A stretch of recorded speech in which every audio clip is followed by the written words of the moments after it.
Hey everyone, Austin here again with another Let's Play video.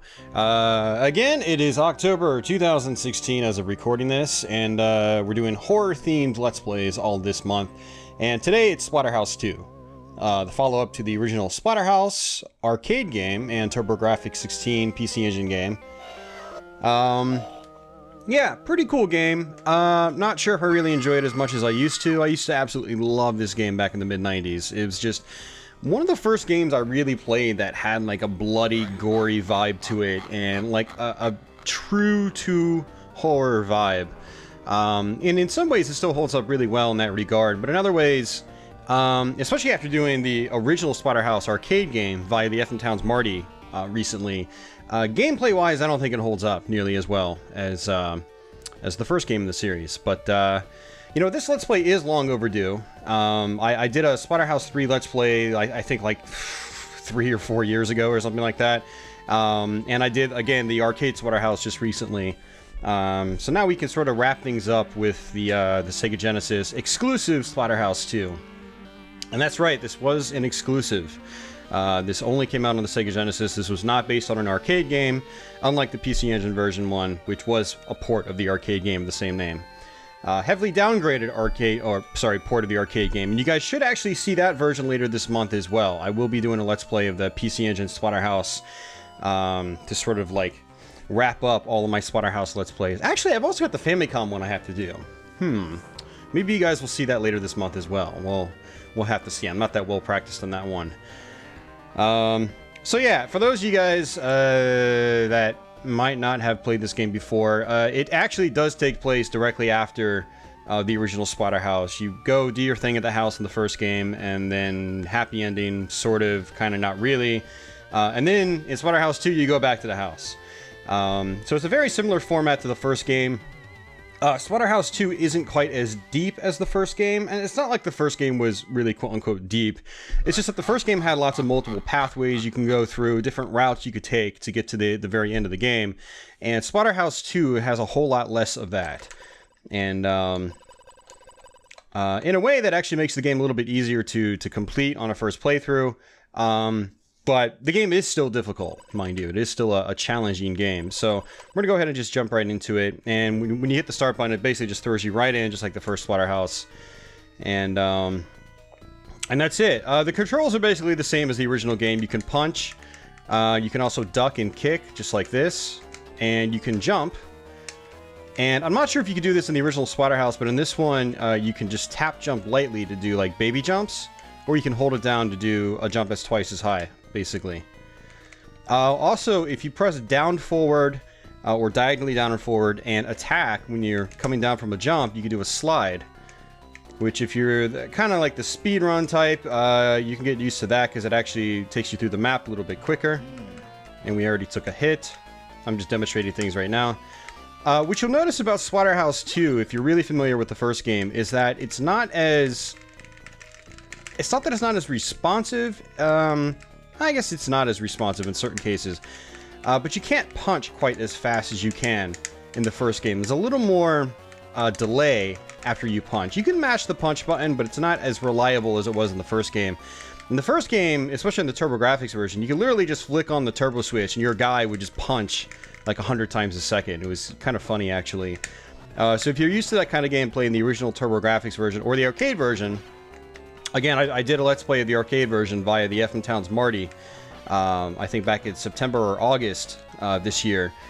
And you can do the same thing in that version as well. You can just mash the button as quickly as possible, and Rick, who is your main character, will punch a bazillion times. And it actually works really well in that game. Unfortunately, you can't do that in this one. So Splatterhouse 2, in some cases, is actually more challenging because it does require more accuracy. Especially the final boss in this game. You guys will see exactly what I'm talking about once we get there. And we will get there. We will beat this game. It might take us a couple of continues. We'll see. Last time I played this, I think I actually beat this game without continuing. But it is a tough game. If you don't get everything just right, you can get wrecked pretty quickly. Except for the first boss. The first boss is pretty easy. First boss, you can just get right in front of him and just keep punching. If you don't do that, the boss is actually more difficult. You have to dodge projectiles and things like that. So you can literally just sit right in the front of that map screen, or that screen, and wait for the boss to come out, just hit him, move in a little bit, and then just punch, punch, punch, punch, punch, and you're done. You do have to get away from that boss, though, after you kill him, because his exploding stomach can actually hurt you. So, I forgot what these guys are called. I used to know their names back in the day when I was, like, sort of fanatical about this game. They are a new enemy to Splatterhouse, Splatterhouse 2, and you're going to see them a lot throughout the course of the game. They've got this screech that might get on your nerves if you're that kind of person. Doesn't really bother me too much, but playing this game in 2016, I can definitely see how some of the sound effects in the game date the game quite a bit. Whereas the first Splatterhouse, that game has an awesome sound package. It's still like really creepy today, the way the sound was implemented in the first game, particularly the arcade version. Much less so the TurboGrafx and PC Engine version, for obvious reasons. I think if Splatterhouse 2 on the Genesis came out a couple years later, there would have been a wider variety of sound effects as, you know, cart sizes rose. This was still a relatively, I don't want to say early Genesis game. It's kind of like not quite in the middle of the system's life in North America. I mean, this was like 91 or 92 or something like that.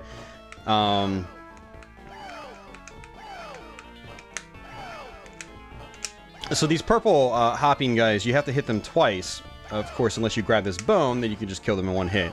This is actually one of my favorite weapons in the game. You just literally... It's a big-ass bone. I mean, are there any bones that big, like, in a real human body? Like, it's huge. Like, what is that bone from? And I think it's, like, the only... No, I think you actually do see another bone. Do you? No, actually, I don't think you do. I think this is the only time you see the bone in the game. And it's just, like, you smack guys down in one hit. It's really powerful.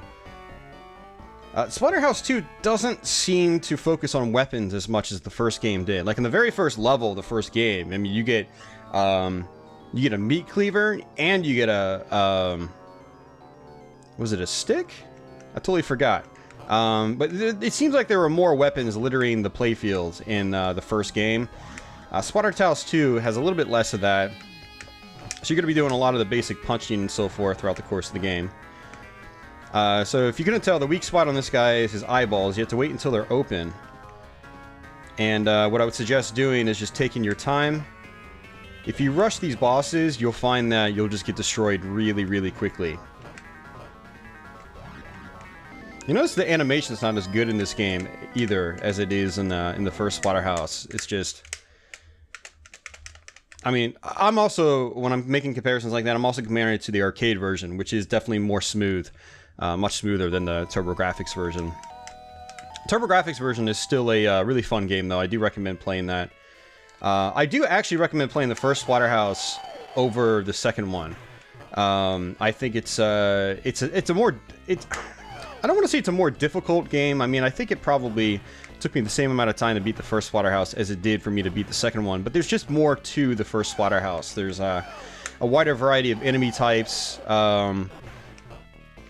Again, there's a wider type of level sets. You know, there's multiple paths you can take in almost, not every level, but a lot of the levels in the game have multiple paths you can take, which definitely adds replay value. You can try to find the route that's best for you. Splatterhouse 2 doesn't really have that. You're kind of forced along this one route for most of the game. There are, I think, maybe 2 spots throughout the whole course of the game where you can fall down a hole, go to an alternate section. But that alternate section actually repeats if you fall down... Oops. If you fall down holes in multiple levels. It just kind of like repeats the same section. It's kind of like a troll section, basically. Especially since that when you go to that alternate section in Splatterhouse 2, it just throws you right back up to where you fell down, basically. So it's not like you could skip the rest of that that scene or that level by taking this alternate hallway or cave or something like that, or route, I mean.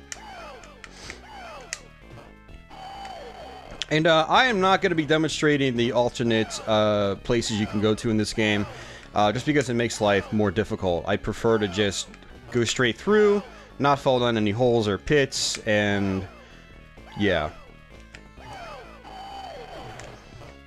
So as you can see, Splatterhouse 2 is just the kind of game where you can pretty much dominate the whole game if you know exactly what to do. On my previous life, I was kind of rushing a little bit, so guys like those fish, you know, I was letting the fish get to me. But if you take it slow, you can just, you know, wait, enemies come out, punch them, and then just rinse and repeat. Just keep going.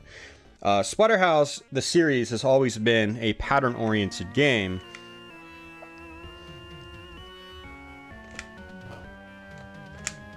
So right here, you want to grab these, the clippers, and you want to throw them against the chainsaw. It'll knock the chainsaw down in one hit, and then you want to use the chainsaw to kill these guys, one by one. You can actually sit all the way over in the far left and far right and not take damage.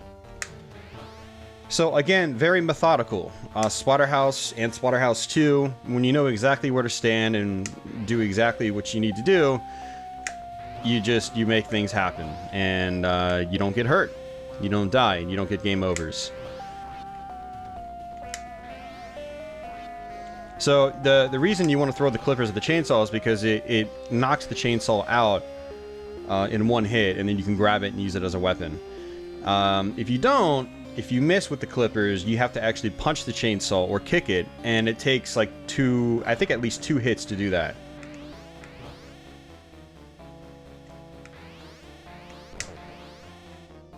So this is an example right here of just, you know, the horror movie homage, the blood, the guts. It's awesome.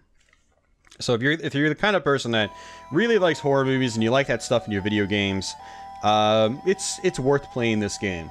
I don't know if it's worth buying this game because the prices on it are just through the roof these days. You know, if this was like 5 or 6 years ago, I could have recommended the game, but you know, if you're the kind of person that wants to own a physical copy, but prices on retro games as of recording this video have just shot through the roof. And Splatterhouse 2 has always been one of those games that is in demand in a way. People have always had interest in it because of the horror vibe, the guts, the blood. There were very few Sega Genesis games or video games in general at this time period that had the violence that this game and Splatterhouse 1 had. Even Splatterhouse 3, which came after. Splatterhouse 3 has some pretty tame scenes, but it also has some pretty effed up scenes as well at certain parts of the game. I was actually originally going to do a re-record of Splatterhouse 3 for October 2016, but I think I'm not going to now. I've actually got kind of a booked month. So you guys probably won't see that. I've already done a Let's Play of that, but now that I have the Frame Meister and I'm doing RGB, 60 frames a second, I'm planning on re-recording a lot of my gameplay videos, my Let's Plays. Alright, so there's a little bit of a trick here. When you touch these guys, they don't hurt you, but they reverse your control. So I'm actually tapping left right now, moving right slowly. Now I'm holding right, moving left, left, moving right. And these are the holes I was talking about. You can fall down and it takes you to an alternate section.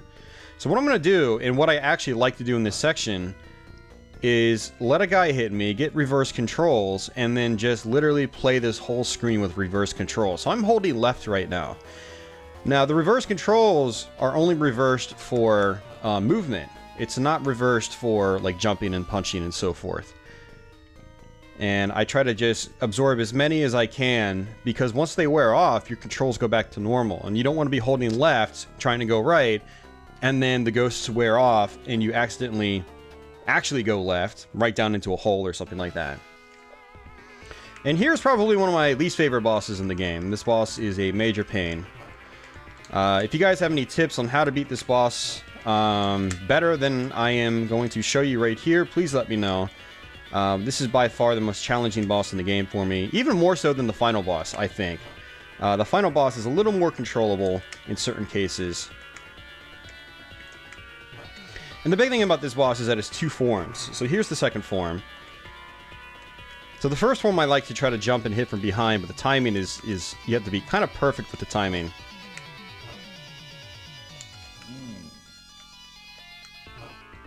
So what you do with this guy is you kick him, and then he jumps up, you can punch him. Is he gonna go ahead? No? Well, let's do this. That works. So it looks like he takes about 5 hits, unless your slide does more damage. I'm not sure if your slide does more damage, because I never used the slide in this game. I haven't really figured out a good time to use it. I mean, I could just use it on, like, simple enemies that take 1 hit to kill, but I can also just punch them. So So we're actually making pretty good progress. We got 4 lives, so despite dying once already, so we're actually not doing half bad. This level, however, is a decently length stage, and this is probably my least favorite level in the game, mainly due to the length and the fact that the level itself is kind of... There's not really a whole lot going on in it. There's not a whole lot of blood and guts in this level. We're fighting enemies I've already fought before for the most part, although we do have the little, you know, crawling Addams Family style of hands, which is kind of cool. And we do have a shotgun. But unfortunately, there's no trick to the shotgun in this game. You can't just magically carry it to a boss and use it on said boss.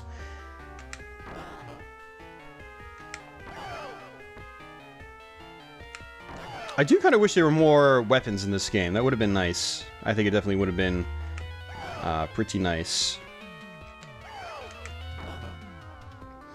I mean, there are a couple of, like, interesting ones. Like, you've got the boat oar that you can basically use, the paddle. And we were actually using it on that bridge segment, or that dock segment, where that enemy was chasing me and we were on top of the water. But there aren't nearly as many weapons as frequently as there are in the first Splatterhouse. So this part, the gimmick here is the fact that there's a set of bookshelves on a different layer of scrolling directly in front of you. So they block your view.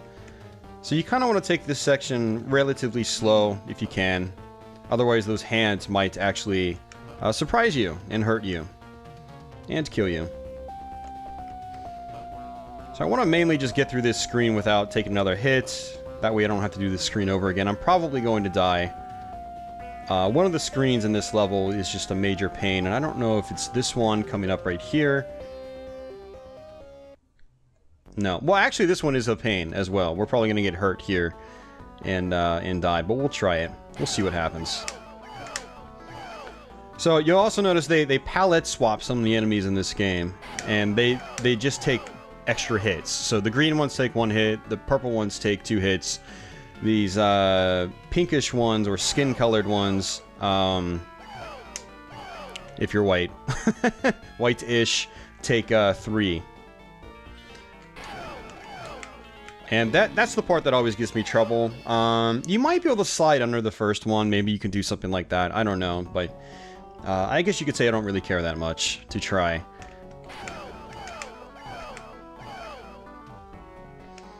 Yeah, one of the big things about this game for me is, you know, I used to love it back in the day. One of my favorite Genesis games back in the day. I played the hell out of it. I even made a hobbyist website on it back in, you know, 1997 or 98. It was super early, and super early website in terms of, you know, websites.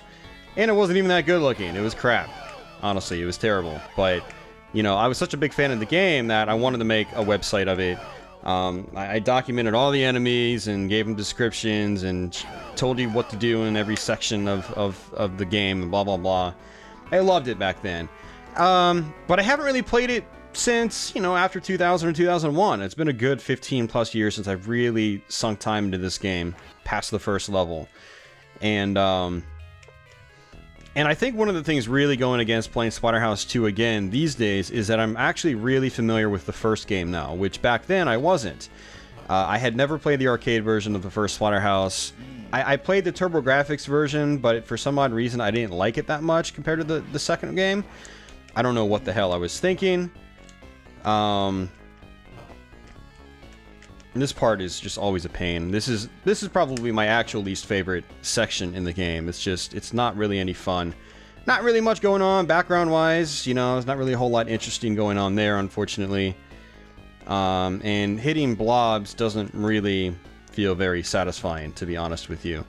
Just my opinions, of course. You guys might feel different. Oh, come on, really? That was the end right there, too. But yeah, the whole thing is that, I loved the Splatterhouse 2 back in the day, but after getting really familiarized with the first game, thanks to basically having a perfect arcade port on the FM Towns Marty, going back to this game, it just feels insanely dated. Like, the first Splatterhouse, I think, actually still holds up pretty well. A lot of it's because of its more detailed visuals. There's more going on in the scenes. the audio is just so much better in the first Splatterhouse. The sound effects are just really creepy, and they just really hit home when you play that game. It's really good stuff, honestly. So yeah, I'm not as big of a fan of Splatterhouse 2 anymore. It's just it's got some high points. It's got some like cool background effects here and there. I got hit again. It doesn't really matter. But there's like levels like this that are just completely bland. I mean, maybe if that that sewage water was like blood or something, it would have been a lot cooler, but it's not. It's just, it looks like normal sewage water. Sort of, I guess. I guess it's purple. But I guess the whole thing is, like Splatterhouse 2 in some cases just, I don't want to say it feels rushed, but it doesn't really, it doesn't have a creepy vibe. Like I'm going through a room with a bunch of vials, and the music's not really scary. It's just kind of like, I don't really know what the game's going for in a lot of cases. Whereas the first Splatterhouse, pretty much everywhere you are in the game, it just all kind of fits and works. But this, I think, falls flat in a lot of cases. I mean, I'm probably being too critical, and I've probably just played too much Splatterhouse 2 in the course of my life, or too many video games for that matter. But I don't know. These are just my feelings, and you know, you guys know I like to talk about my feelings when I do Let's Plays. And talk about my feelings so much that I can't even play the damn game, because that's exactly what's happening. You'll notice there's these vials on the screen that you can pick up. They're basically another form of weaponry in this game. Unfortunately, they're not really all that useful. And occasionally you've got vials that fall from the tops of the screen and cause some fire to happen. And you can literally just stop and wait. That's the whole gimmick. And then this guy, you can just punch him. Kill him in one hit. Little pixelated brains, sort of.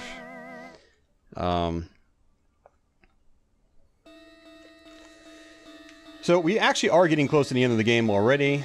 Splatterhouse 2, much like the first one, when you know what you're doing, you can roll through it in about a half an hour. And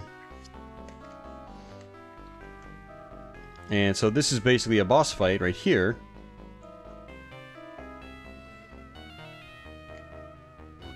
So this background here was actually sort of revisited in a way in Splatterhouse 3. The final stage of Splatterhouse 3 has a similar backdrop. Splatterhouse 3 is another game that kind of falls flat on its face, but I think Splatterhouse 3 actually starts off really well. I really like the intro, I like the first couple of levels of story, and then it starts incorporating this really goofy story about, I don't know. You have to play the game or watch my Let's Play to see what I mean.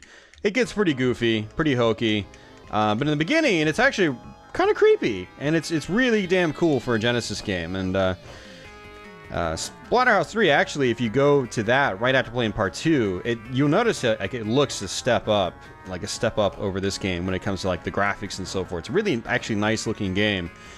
And some of the blood and guts in that game are actually really, really nice. Like on the first boss. Really cool stuff right there. But it also kind of gets mediocre after a certain point, unfortunately.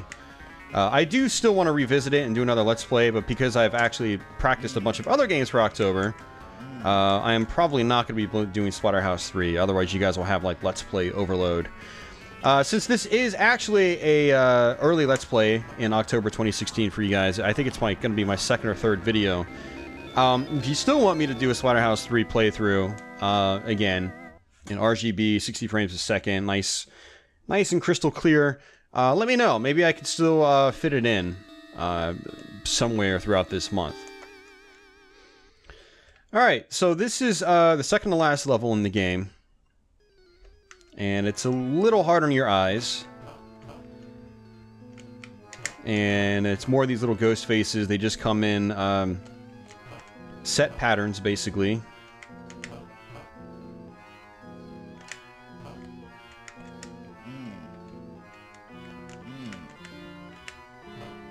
I'm actually a little embarrassed. I'm not as well practiced on Splatterhouse 2 as I used to.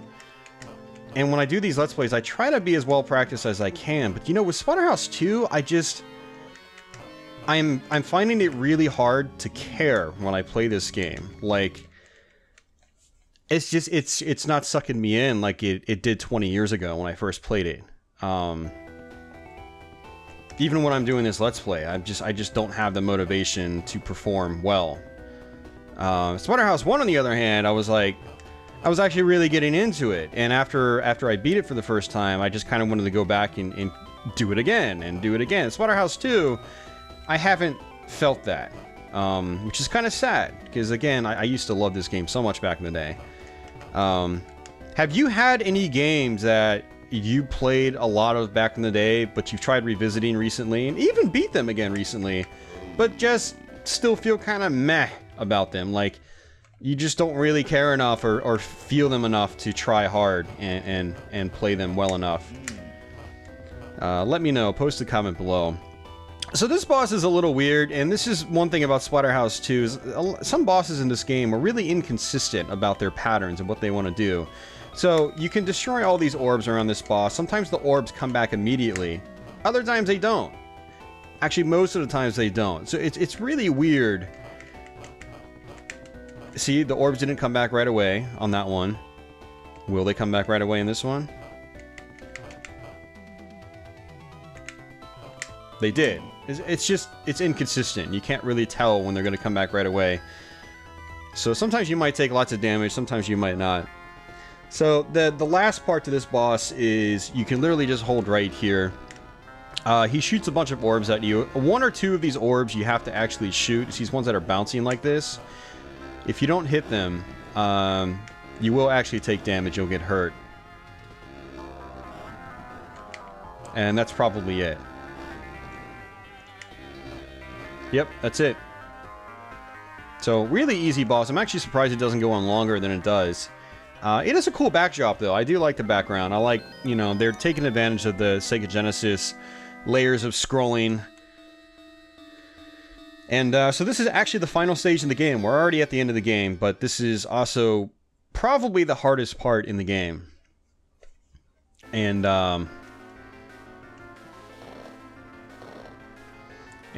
so on this part, a good strategy is to try to walk to where the falling blocks or falling debris has fallen to. Because the debris will never fall in the same place twice in a row. Kind of like that old saying, like, lightning doesn't strike twice in the same place.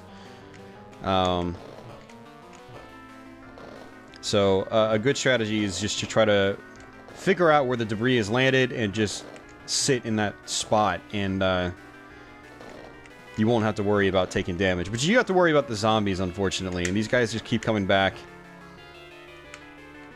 These are the zombies you actually have to deal with in the caverns. If you fall down into any of those pits throughout the course of the game, you have to go to a little cavern section, you fight those zombies over and over, and it's a little annoying.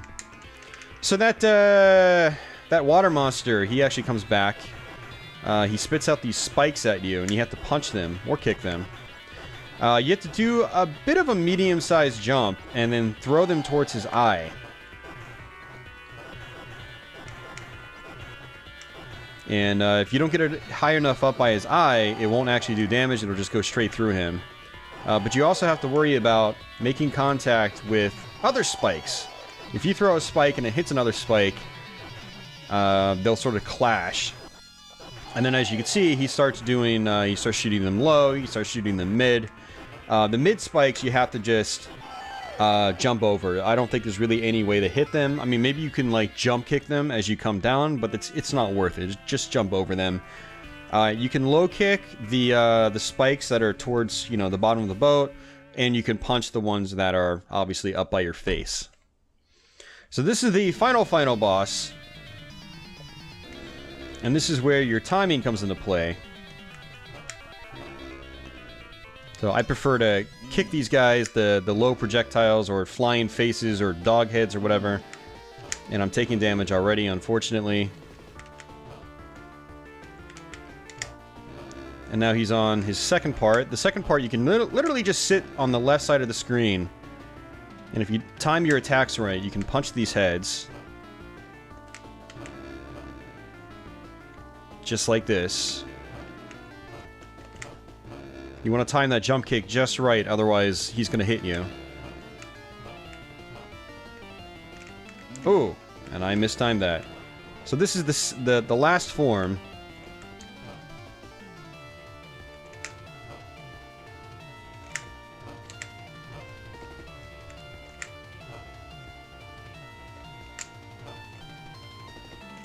And that's it. We just beat the game. So that pattern that happens with that sort of like bat face thing, it's like a face with bat wings. I don't even know what the hell you call it. Sometimes it'll basically ricochet around the screen at like a 45-degree angle, or at 45-degree angles. And then other times it'll just do this like back and forth diagonal movement where it'll go from one side to the other, and then back to the other, and then back to the other. So you need to just watch out what the pattern looks like, and then just sort of like intercept the movement. It's actually such a pain to learn. I think the only reason I can get to it and beat it on my first try is that I played it on stream. I think I beat this game like 5 times on stream. And I practiced it actually on Twitch a lot for this Let's Play. It's been a week since I last played it, so I wasn't as, you know, well practiced as I should have been. Usually when I do these Let's Plays, I try to practice. Either do a run before the video or a run like the night before or something like that. But I didn't do that for this Let's Play. Mainly just because I had played the game so much already. I figured I was going to be comfortable enough. But yeah, that last boss is tough because if you get a game over, you got to go all the way back to the elevator shaft where the debris was falling on top of you. And then you got to fight the sea monster again, or the water monster. It's not really a sea, I guess, right? I mean, it looks like a sea. But I think the house is technically in like the middle of a lake or something like that. And then you got to fight the final boss. And the final boss has 2 forms. So it's a rush of things towards the end of this game. It's not really a boss rush. I mean, you do fight 2 bosses, and 1 boss has 2 forms, so you could look at it as a boss rush.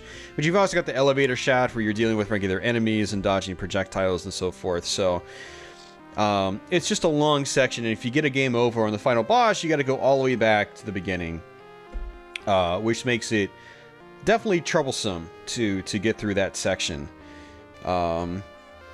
But there you have it, guys. That is Splatterhouse 2. Splatterhouse 2 actually ends on a happy note. It's not really any text or anything that happens, but Splatterhouse 3, which comes after this game, does actually take place after Splatterhouse 2. It continues the storyline. And Splatterhouse 3 actually gets very, very story-centric.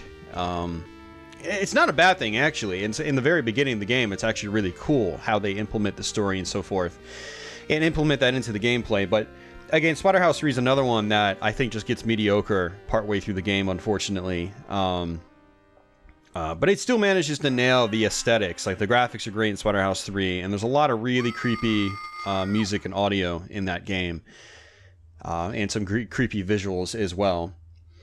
Yeah, Splatterhouse 2 was 92. So, it's not a super early Genesis game, but, I mean, Genesis games were being released all the way through 96 or 97 or something like that in North America, so not quite halfway through the system's life. And I think this was around the time that the Genesis finally started taking off in North America. So developers still hadn't really wrapped their heads around the hardware completely, and I think that shows in Splatterhouse 2. And, you know, I think late 92 and sometime in 93 is when devs started to really make the Genesis sing in terms of, you know, taking advantage of the hardware and giving us better animation and stuff like that. You know, cart sizes increased, and I think Splatterhouse 2 is one of those games that could have definitely benefit from having a larger cart size. We probably could have had more detailed backgrounds in some cases. We could have had more sound effects, more frames of animation on your attacks and stuff like that. And Splatterhouse 3, in a way, shows, you know, that. You know, some of the animation in that game is definitely better. The sprites are more detailed and so forth. And in a way, in Splatterhouse 3, there's more background variation. Although in that, you're playing through your mansion that you quote unquote own. So it's still not as interesting as it could be, but yeah. So that's my rant on Splatterhouse 2. We just beat the game. I hope you guys enjoyed this Let's Play. If you have any questions or comments, just as always, post them below. If you're brand new to my channel, please consider subscribing. I've got tons of Let's Plays on here and many more to come. Again, it's October 2016 as of recording this. I've got plenty of horror-themed videos for the rest of this month. Mostly Let's Plays, some dual plays, and yeah, so just stay tuned for the rest of this month. It's going to be chock full of content that I hope you guys enjoy. So, all right, guys. Well, that's it. I'm out. Signing off. Thanks for watching. I'll see you soon.